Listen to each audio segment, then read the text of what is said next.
Okay, hi, I'm here with my mom, Elizabeth Burgee, and she is going to be teaching me how to cook eggplant parmesan. Yes, this is a recipe that my grandfather made, and I just grew up with it. I cook it for the family. It's one of our favorites, and it has special memories for me because it makes me remember all the fun times I had in my grandfather's kitchen growing up and the memories we shared together. Okay, so to prepare for the eggplant parmesan, I have washed an eggplant and sliced it into rounds, and then I sweat the eggplant. So eggplants are full of a lot of moisture, and the moisture inside actually makes them bitter. So you have to put salt on them and let them sit out for a half hour per side, half hour to an hour per side, and that gets all the moisture off. So now, it's like wet right now. Yeah, you can see that that's dripping. So now you know that a lot of the bitterness and the moisture, because the other thing with the eggplant parm is you want a nice crispy fried eggplant. You don't want a mushy eggplant parm. So this helps with that too. We're just gonna kind of dry it off and also wipe some of that excess salt off.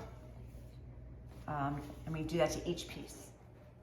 Okay, so while we're doing that, I wanted to ask you about this recipe. Like, how did you get the recipe? What's it from? Okay, so my grandfather, Carl Edward da Silva, he was from Sicily. That's where he was born, and he lived his childhood in Sicily before he came to the United States with his mom and his younger sister Tess. My grandfather's father passed away when he was young, and that put some hardship on the family. They had to move in with her mom and all of her younger siblings, and there wasn't a lot of room, and it's hard to make a living as a single mom in Sicily back then. So she had some older sisters, one older sister and an older brother who had already come to the United States, and they had established themselves in New York City in the Bronx. And so once they were able to get enough money together for passage, my grandfather came over with his mother and his sister Tess, and they established themselves in New York City, in the Bronx, in an apartment building, and the whole building was populated with majority Italian Americans, newly immigrated to the country. So wait, were those all relatives or just also just random? Not the whole building, no, but they did live in the same building as her sister and brother's family. Okay. And yeah. So wait, his mom worked in the garment industry. So part of the ease of them coming to the country here was because there was a lot of Italian Americans in that particular area of the Bronx. They were able to get I guess that would have been my great-great-grandmother, a job in the garment district, which is where a lot of Italian women worked at that time. They would go and do piecework, sewing, and so forth. So, all right, so we're done with this. The next step is we need to crack a few eggs. You can put that in the sink. Okay. We're gonna crack a few eggs and then make a little batter. I'm gonna need one more plate. What we need to do is we need to coat the eggplants in a breadcrumb Parmesan cheese batter. And I'm going to need you to grate the Parmesan. So we know about how your grandpa, my great-grandpa, came over to America. But then where does, I guess, your memories with this specific dish come into play? Like he came. Oh, sure. Well, so he came over, so he brought all of his Italian traditions, which were mostly food-based, and he was the primary cook. So he married a woman, Margaret. Oh, is that the one? You're named after Margaret. Yes, Margaret Dano, and she was the baker, but he was the primary chef in the house. So he did all the cooking. I grew up fortunate enough to have my grandparents in town with me. They lived in the same neighborhood, so I spent a ton of time with them. I was the only child, and Gaga and Chacha, my mom and dad, both worked. So I would come home after school, and rather than just go to an empty house, I would go to my grandparents' house, which was in the neighborhood, and there was always something going on in the kitchen in those after school hours. So I would just kind of park myself on a stool and talk to my grandfather as he'd be doing whatever. They had a big garden, so eggplants were very plentiful in the late summer, and eggplant parmesan was a staple. So then you told me that when your job, when he was making this. Yes. So This is going back to when I was young. So I was a small child, like a grade school child, and I wasn't super handy in the kitchen, and it was a tiny kitchen. So my job was to sit on the stool and grate the cheeses, because everything was from scratch. The sauce was from scratch. The cheese was, hand shaved. So I'm gonna have you grate the Parmesan cheese, because you can buy already grated cheese, but this is so much better, and this is the tradition. But we're not making the sauce from scratch. No, the sauce is we're not making the sauce from scratch.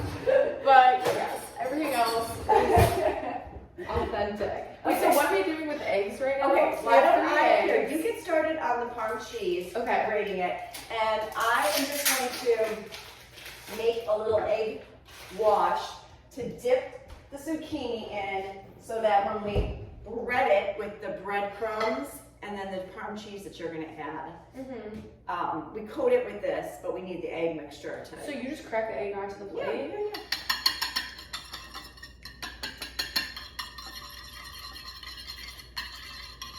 Technique here for me? Do I just literally rub it against the? Yeah. So I start with the pointy side. Oh. Yeah, it's easier, and then just be careful, because as it goes down, you will slice your fingers if you Oh, okay. Yeah. Got it. That's great. And I like that one. You're using the right. That's the good I side. didn't know there was options. Yeah. You can have long slices. Okay. Yeah, that's perfect. Got it. Okay. So while I'm grating this cheese, and you're gonna be dipping eggplant into the egg, do you have any tips or tricks, like while you've been making this dish, that you've like picked up on, or has this like recipe stayed pretty? I mean, you said it's a pretty simple recipe, It's so pretty it's straightforward. pretty constant, or have you like altered anything? No, I don't make my own sauce. Right. My grandfather would have made the gravy, which is what he called the sauce, and that would have been, yes. I do sometimes buy the shredded cheeses. I know, and I do these breadcrumbs. Sometimes my grandparents did the breadcrumbs. Sometimes they used them from like old bread and crunched it up. Like, oh wow. Yeah. So they were all about, not wasting and using everything in the kitchen. So, Am I creating this whole block? I just don't know how much a lot more. You tell us keep going. Okay. So apart from grating the cheese, because I know that was your job, and you said that you do have fond memories of doing this. Do you have any other memories of like making the dish with your grandpa, like this specific dress, or I guess your grandma too? Yeah, no, it was always a lot of fun going on in the kitchen. It was always busy. It was, music playing, and usually some Frank Sinatra. It's always my grandfather's favorite, and he'd be singing. My grandma would join in. We would dance around. It was just always very, very positive and celebratory. It was fun to be in the kitchen. It wasn't like a job. It felt very very fun. It felt the breadcrumb mix. Oh. That's not a lot of cheese. Well, it's Should I start working? And then no. And then we're just gonna kind of mix it up. Okay. And then I put some oil on the pan, and I am heating up the oil. Let me check on that, because the first step after they get coated is to kind of fry them up a little bit each side. For how long? That's the part. It's a little, like a couple minutes on each side. Here you go. Take the tongs. Give it a little egg bath.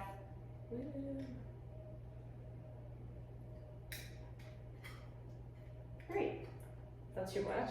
No, it's good. You want a lot, because that's like the flavor, and it's also the crisp. Okay. So I cut the eggplants in little circles, but you can cut them lengthwise too, which is kind of what my grandfather did. Yeah. But it's harder for me to control the thickness of the eggplant. When you cut it longwise? Lengthwise, yeah. Okay, so that's another adjustment. So you've made some adjustments. Yes, because he was an amazing cook, and I'm not nearly as skilled, but it is like easy, and that's probably why it's been around for so long. Totally, it's easy, and if you want to go back to like a long time ago for the Italians, it was inexpensive because there's no meat to it. Oh. They always had gardens, so you could grow this in your garden. You know, they would make the sauce, the gravy out of their tomatoes. Why do they call it gravy? I do not know, but they call it gravy. Okay, so they're browning up really nice. If you could see, we've got the one side all nice and brown. It's going to be crispy and not soggy, most importantly. Wait, so how long did we leave these out? Like 3? A couple minutes, 2-3 minutes. Yeah. Okay. It's not going to be as long on this side because the pan's finally hot now, but a little bit of sauce. Just a little bit of sauce on the bottom of the pan. You don't want too much sauce. Again, don't want soggy. And I've been grating more cheese. Okay, so I'm going to keep, we need to bread more, so I'm gonna get some more Parmesan going. But while I do this, Mom, I want to ask you too, like, obviously I know you've grown up and kind of instilled in us, like, the importance of our Italian heritage and that culture, the culture behind it. But how did your grandfather do that for you? Because I know for us it's a lot easier. It didn't come with obviously being Italian in America. Like, I'm not an immigrant, so it comes a lot easier. It's fun to be Italian. There's not that like stigma or prejudice that comes with it, I'm sure. Because didn't you tell me too, like, he wouldn't tell people he was from Sicily? Yes. So that was a thing, kind of interesting. We always thought we were from Naples, Italy. We thought we were Neapolitan. And it wasn't until, I don't know, after my grandfather's death that we realized we're actually Sicilian when we were going through some old stuff. And it came out when we were talking to his relatives, his sister Tess, and just that the family didn't want to be associated with Sicily because Sicily to Americans meant the mob. And, you know, these were honest immigrants trying to make a life for themselves, and they didn't want everyone to think that they were mobsters. So he kind of flew under the radar and kind of neglected being from Sicily, but always very, very proud to be Italian. I mean, and the Italian community was always, you know, important to him. I mean, that's how they got their first jobs, and I honestly think that's how he ended up getting his job at the post office. Right. He made signs. He was an artist, so he did signs at the post offices before they had computers and like laser printing to do things. So he needed a sign. An artist had to do the lettering and make it look good. So what things did he do that kind of instilled Italian pride in you? I know you told me about the story of St. Patrick's Day. Right. So growing up in Chicago has a very strong Irish community, and it has an Italian community, but the Irish community is super strong and has a big presence. Yeah. So St. Patrick's Day was always a big deal, and especially in grade school, you know, you dress in all green, and if you didn't dress in green, you'd get pinched. And St. Joseph's Day is an Italian saint. He actually is celebrated. The Feast of St. Joseph is March 18th, the day after St. Patrick's Feast. And there's not a big deal in the Italian community about St. Joseph per se, but it really irked my grandfather that St. Patrick's Day was such a day of Irish national pride, and then the Italians, you know, couldn't rally around St. Joseph, so he would make me dress in all red on St. Patrick's Day. And I loved the guy, and I did what he wanted me to do, but it did make grade school kind of rough on that holiday, and I got lots of pinches. And so the ones that are already fried, they smell good. Yeah, I'm glad you think so. I think it smells great too. You can start layering them in the pan. Okay. Because I put just a little bit of sauce down, so just put like one layer. Okay. Of these guys. So once I do this, do you put sauce on top of these ones? You'll put a barrier of cheese. Barrier, got it. Yeah. Do I want to layer these or just keep them flat? One single layer. One single layer. Yeah. Kind of hot. So just, you know, as I talk about my grandfather pride in his heritage. You know,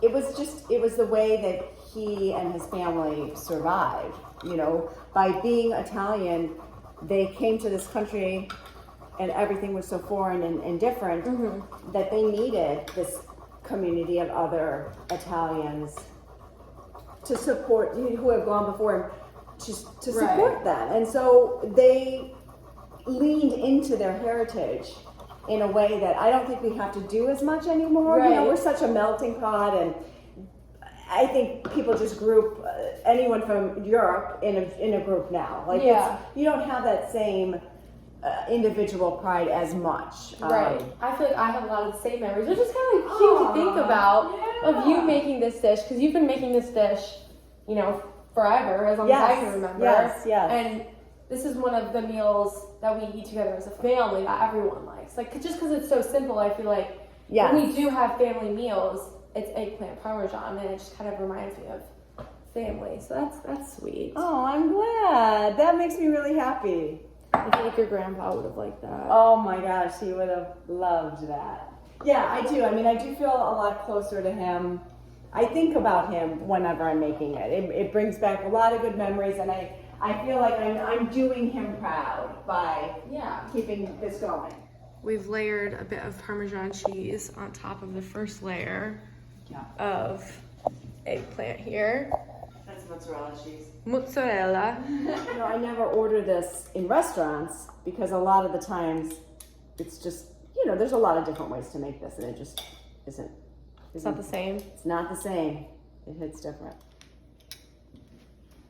We're gonna add the last piece of eggplant. Top it with some cheese.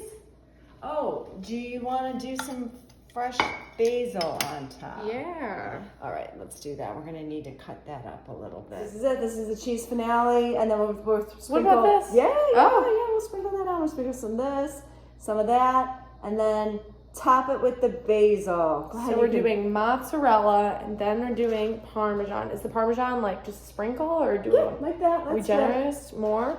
Yeah, generous. It tastes good. It's salty. It's a good balance to the mozzarella. So mozzarella isn't salty. No, it's not. It's super mild. It's just kind of like the glue. More? That's good. That's good. Now A little more. Okay, a little more. And then just add the basil. Just over the top. Oh, it's all wet. It'll dry in the oven. Isn't that beautiful? It's pretty. It looks great. It smells great. It's great. Thank you so much. Oh, I love you. Okay. Okay. How long does it go in the oven for? So 400 degrees for about 30 minutes. There it is. Yay! Ooh, yummy. It's done. Ooh. Oh, it looks so good. It does.